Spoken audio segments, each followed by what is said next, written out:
Hey guys, the new map we're going to be working on this week is Dust 2, and I'm going to talk about the defaults that you can run on this map.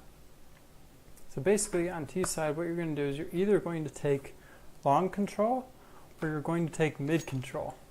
And very often you're actually going to take one and then the other to sort of fuck with the CTs a little bit. Because if you do one and commit to it, then they can rotate heavily and be there to retake right away. But if you take one and then take the other, you can sort of trick them, as you'll probably see in some of our pugs.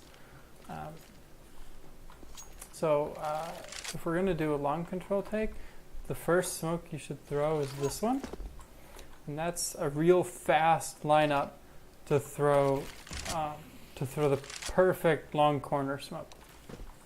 And then after that, be flashing out, and whoever has the first spawn can take the fight. And you want to get out. You want to get out here to create.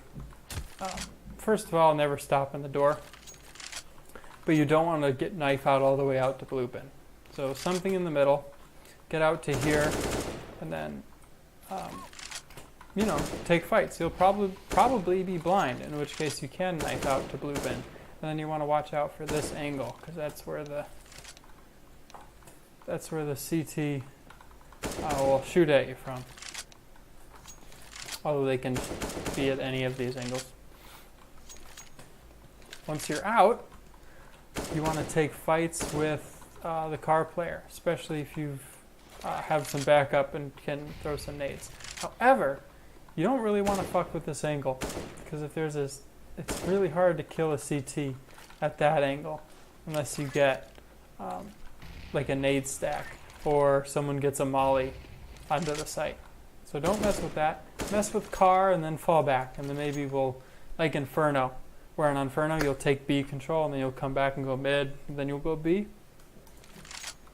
That's what we're going to be doing on T side a lot, is we're going to be fighting long, and if we don't get 2 kills right away, then we'll fall back and we'll go cat. We'll try and pick the mid player, and we'll just basically try and make the A player's life really annoying, because they don't know whether we're going to come from cat or they don't know whether we're going to hit long.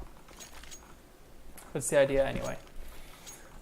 As for lurking, so if the main group is doing that, one version of lurking is actually holding mid with an op. You can also hold catwalk with an op, because some teams will fast cat and they'll try and flank the long players. So sometimes you can get a kill there. Other more obvious options are just seeing what utility they throw at B. Maybe throw a lurk smoke and a flash early to bait some utility, and then come in mid and looking at catwalk, making sure they don't rush lower. So that's how you take long control. And then how you take mid control, there's a couple ways. That's a good smoke for Xbox. This is also a good smoke for Xbox. That's a jump throw bind. I recommend you set one up unless you're like Savage and somehow you can hit them without a jump throw bind. I don't know how it works, but apparently you can do it. There's that smoke, and then you want to throw this flash. It's kind of hard to hit. You can also jump throw if you want it to go a little bit further, but I'll show you where it lands. See, it's a little bit hard to hit. Pops right there. It's a great pop flash. Doesn't make a sound, but it'll blind anyone opping that angle. Your other option is, if you have someone lower, they can throw a similar pop flash that doesn't make a sound. So that one's even better. So you've got options. And then again, once we're up cat and we peek this angle, there's no need to peek goose, because that's how you get opt and we lose sight. So once you get up here, you can throw smokes like this one or this one. Either of those work, but these are going to be the defaults that I'll be calling on T-side Dust 2.